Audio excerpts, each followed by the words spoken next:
Meu nome é César, conhecido como Cezinha. César V nas ruas aí. Nós é o Brian. Viemos dar um salve aqui na Rolling Stone. Satisfação, rapaziada. Dá o seu oi, dá o seu oi. Tem que falar também? Salve, rapaziada. Salve, rapaziada. Flesos na voz aqui, mano. Estamos aqui na Rolling Stone hoje pra trocar um pouco, pra trocar uma ideia sobre Brian, sobre cultura hip hop, sobre o Corinthians também, que nós falou. E é nóis, tamo junto. Salve geral aí, Rolling Stones Brasil. Meu nome é Febem, pra quem me conhece, pra quem não me conhece também. E bora pro vídeo. Bom, estamos aqui hoje com Febem, Cezinha e Flesos, rapaziada aí do Brime, do álbum Brime, muito conceituado aí no mundo do rap brasileiro, não é mesmo? E, né, nesse mês de março, nessas últimas semanas, o disco completou 5 anos de vida, né? Parece que foi ontem, enfim, passa muito rápido essas coisas. Eu queria saber como vocês acham que o Brime perdurou, né, nesse meio tempo.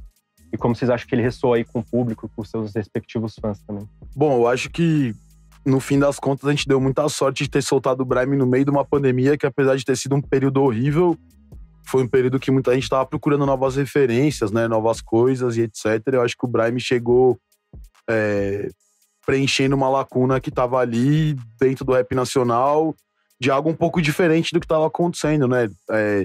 Hoje em dia o Boom Bap, aí 5 anos depois, tá muito grande, mas na época, né, todo mundo falava só de trap, etc. E eu acho que o Brime acabou trazendo uma nova vertente aí pra conversa do rap nacional. E hoje em dia a gente tá falando de um rap nacional bem plural, né, que tem o trap, o Boom Bap, o grime, música eletrônica, o house hoje em dia faz muita parte, né, dessa conversação também. Então eu acho que foi um álbum que ajudou a transformar esse ambiente em mais plural, assim, digamos. Certo, e você também, né, falou justamente desse lance da pandemia, né? Vocês acham que teve alguma dificuldade, assim, se tinha algum planejamento de ao vivo e tal? Como eram suas expectativas, assim, nesse momento pré, né? Na verdade, foi um período de um desafio pra gente, né? Porque primeiro que a gente nunca tinha vivido uma pandemia, igual muita gente, né? E a gente tinha acabado de lançar o projeto, 2 semanas depois o mundo fechou e a gente ficou meio que acompanhando de casa o que estava acontecendo. E a recepção das pessoas pro trabalho foi muito grande, né? A adesão das pessoas, todo mundo em casa, na internet, procurando coisas. E quando terminou tudo, a gente viu que o álbum era maior do que a gente imaginava. E a gente começou a fazer shows e começou a ter uma dimensão real do que era o projeto só depois que a pandemia veio a finalizar, né? Então, depois da pandemia, o álbum começou a pegar ainda mais força, porque tinha muita gente que não conhecia, viu um show, gostou e etc. Então, eu acho que também isso ajudou. A gente estar há 5 anos trabalhando nesse álbum, aí veio o Deluxe, né? Veio outras participações e etc. Mas a gente consegue ver que o Brime é um projeto que ele tá sempre em mutação, né? Principalmente pelo Fles, o Febem e eu, ter nossas carreiras. Quando a gente se junta pra fazer o Brime, a gente tá sempre buscando algo novo, tentando introduzir alguma coisa diferente aí na conversa. Eu queria entender, né, ao que vocês atribuem esse sucesso, né, do Brime. Esses dias antes da entrevista, pra pesquisar e me preparar melhor e tal, eu joguei no Twitter a palavra Brime, né, pra ver. Aí, tipo, era perfil de futebol comentando, perfil de música, obviamente, de rap, obviamente, página de humor, enfim, era uma bolha, eram várias bolhas, no caso, né. O que vocês acham que foi esse lance do disco ter se permeado tanto, né? Foi essa novidade? Nós temos uma cultura nova, né? Bem de se dizer, sem a intenção, que é como o Cezinha falou, que a gente foi ver a dimensão do que a gente criou depois. A gente criou praticamente uma cultura, mano, tá ligado? Virou uma cultura esse lance da música, do Brime, do futebol e tal, tá ligado? Que, sinceramente, a gente nem entende ainda muito bem. A gente vai criando, vai vivendo, mas eu acho que é basicamente isso, tá ligado? Pelo fato que você tá falando que você viu de tudo um pouco, falando sobre. Então é isso, eu acho que a gente criou meio que uma cultura, tá ligado? Até pelo bootleg que a gente fez com o nome Grime, tá ligado? E colocando o BR de Brime, então, tá ligado? Sem ter a intenção, acho que a gente criou uma parada muito maior que nós imaginava. Era só pra ser um disco, mano, tá ligado? E virou tipo uma subcultura, tá ligado? Eu acho que a gente, sem querer, misturou muitas culturas dentro do Brime, né? A gente tava... Quando a gente começou o projeto, a gente tava com um projeto de ir pra Londres e a gente queria fazer umas músicas que tivessem a influência do grime, mas que se um londrino ouvisse, ele não achar que a gente tava copiando ele. Então, acho que a primeira sacada que a gente teve foi, o futebol faz parte dessa conversação. E aí a gente começou a trazer o futebol O funk era uma coisa que, mesmo que a gente não quisesse, ele tava lá. A gente tava sempre ou na quebrada do Flash ou do Febem. Então, ou tava tocando forró, ou tava tocando funk. E hoje em dia não toca tanto rap nas quebradas, se não for o trap e tal. Então, a gente acabou aproximando esses mundos e trazendo pro nosso projeto. Então, eu acho que o grande trunfo do Brime foi a gente unir essas coisas de uma maneira bem orgânica, digamos assim. Eu acho que isso que fez ele perdurar, né, assim. Não, eu acho que é basicamente o que o Cezinha disse, que a gente encontrou formas de criar essa ligação do que é o universo em Londres e do que é o universo no Brasil. E a gente conseguir encontrar alguns elementos que faça dar sentido à coisa e que faça dar sentido a todo o movimento que foi criado pós essa ligação, que é a cultura de Londres difundida com a cultura do Brasil. E eu acho que, juntando tudo isso, se torna uma cultura gigantesca, mano, onde é tipo assim, as pessoas, elas, através disso, se sentem representadas através do Brime e falam, tipo, porra, o Brime é um movimento, o Brime é, tipo, a nossa inspiração de vida, o Brime... Então, ele meio que, ele transcendeu para aquilo que se diz música, passa para além do que se diz respeito à música, é um movimento, é um modo de pensar. O Brime, ele passou a ser um modo de agir com as pessoas, a resenha, enfim, o Brime é tudo isso, mano. Exato, aí tem muito esse lance de cultura, né, que vocês falaram, porque, assim, né, você vai em shows de certos nichos, né, tipo de rock vai ter uma galera específica, de rap vai ter uma galera específica, de pop vai ter, enfim, mas quando eu fui no show de vocês na Casa Natura no passado, era uma galera, assim, totalmente diferente, né, você via que era a turma do rap, mas aí tinha as camisetas CC0 e tal, isso muito da hora. Inclusive, né, o Cezinha falou, queremos o Brime forró, então, por favor, né? Vamos fazer uma faixazinha de forró tá nos aí. Planos, e tal. pode ter certeza.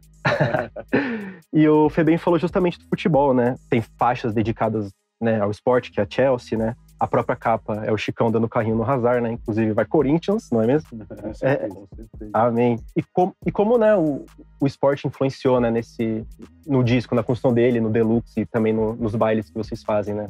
Ou é algo mais referencial ali na música? Ou teve alguma coisa de atitude que vocês trouxeram? Eu acho que a gente sempre teve essa influência na música, de certa maneira. O Febem já estava escrevendo Tracksuit e outras músicas que já tinham essa referência do futebol.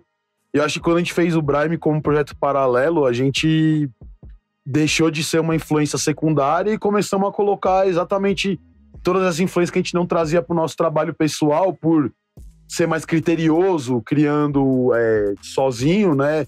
Quando a gente trouxe esse trabalho para os três, a gente acabou pegando elementos e jogando na mesa e deixando mais solto mesmo, assim. Eu acho que foi mais ou menos por aí. Eu acho que o futebol também é a segunda porta de entrada da ligação que a gente ia ter lá, quando chegasse lá, na Inglaterra, tá ligado? Porque acho que mais do que música, mano, quando os caras perguntavam pra nós de onde a gente era, a gente falava Brasil, os caras começavam a falar sobre futebol, tá ligado? Então acho que foi meio assertivo, né? E a nossa vida também, tá ligado? Nada que a gente tenha forçado alguma coisa, sacou, mano? Tá ligado? Então, de qualquer forma, vai estar sempre presente, saca? Na música, tá ligado? O futebol no Brasil, acho que ele vai estar sempre presente na música.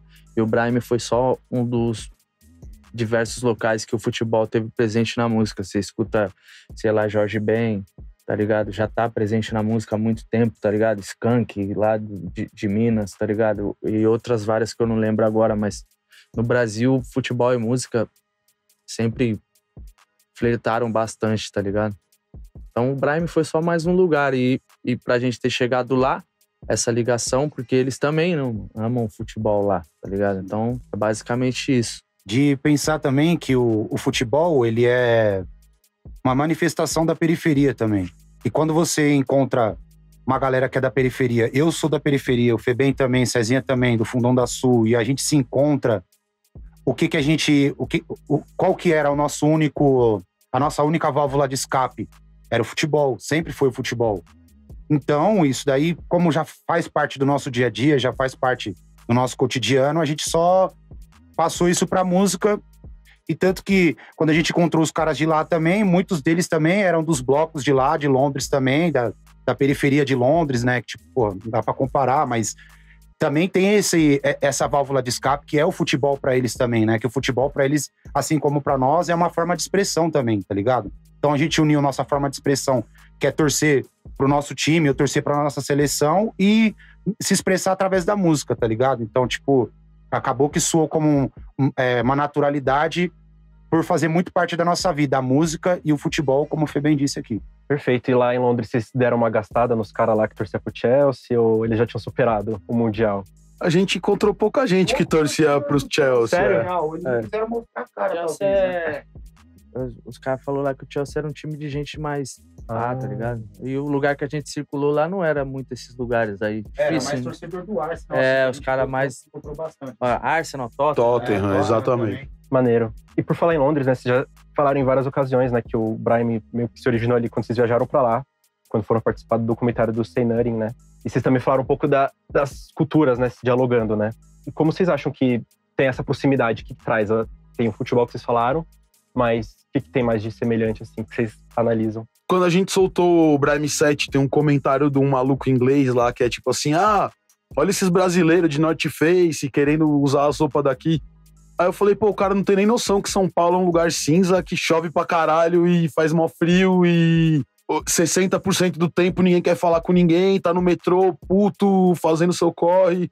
Então, assim, Londres e São Paulo são cidades que têm muitas proximidades culturais, principalmente. São lugares de shows e extremamente culturais, né, e etc. Então, isso é muito próximo. Obviamente que lá é um lugar de primeiro mundo, com muito mais dinheiro, com muito mais acesso e etc. Mas se você for ver as famílias de imigrantes e as pessoas que também estão vivendo lá no corre, elas vivem muito parecidos com a gente. Transporte público, fone de ouvido, ouvindo música. Eu acho que o que me pegou muito no grime sempre foi isso. Foi esse clima urbano, agressivo, cinza, né? Eu sou nascido e criado em São Paulo, minha vida inteira foi isso. Então... e eu sou uma pessoa que, nos anos 90, 2000, nos clubes de São Paulo, a gente tinha muita influência da música eletrônica, do house, do garage, que são músicas inglesas. Então, pra mim, quando eu fui pra Londres a primeira vez com o projeto do Brahim, eu descobri o lugar que eu ouvi a minha vida inteira e que eu gostei a minha vida inteira. E quando eu fui conversar com um cara e ele fazia beats, e ele rimava, e ele fazia as coisas, eu falava, pô, você faz a mesma coisa que eu também. Então, eu vejo que alguns lugares do mundo a gente está muito próximo culturalmente a Nova York, a Londres, a essas cidades assim. Como a gente disse, foi de maneira muito natural. A gente começou a botar os beats pros caras lá ouvirem, eles, nossa, que louco, nunca ouvi nada parecido. Então, foi essa hora que a gente falou, pô, estamos no caminho certo, a gente tá fazendo algo que tem a nossa cara e que vai conseguir se comunicar em outros lugares, né? Eu acho que esse foi a primeira meta aí do projeto. Pô, São Paulo é uma cidade gigante, né, mano? E só quando você tem a oportunidade de sair dela que você percebe, tá ligado? O quanto São Paulo é gigante, mano. São Paulo acho que é 2 vezes maior que Londres. Fácil. Esse pato é mais, tá ligado? E tipo, mano, por mais que os problemas aqui no terceiro mundo sejam muito mais sinistros, tá ligado? Mas a mentalidade da periferia é periferia em qualquer lugar do planeta, tá ligado? Eu, hoje em dia, posso falar isso porque eu fui pra algumas, tá ligado? E periferia é periferia, mano. Então essa identificação, por mais que a língua seja outra, a cultura seja outra, os costumes sejam outros, tem sempre um vínculo ali que vai linkar, tá ligado? De vivência.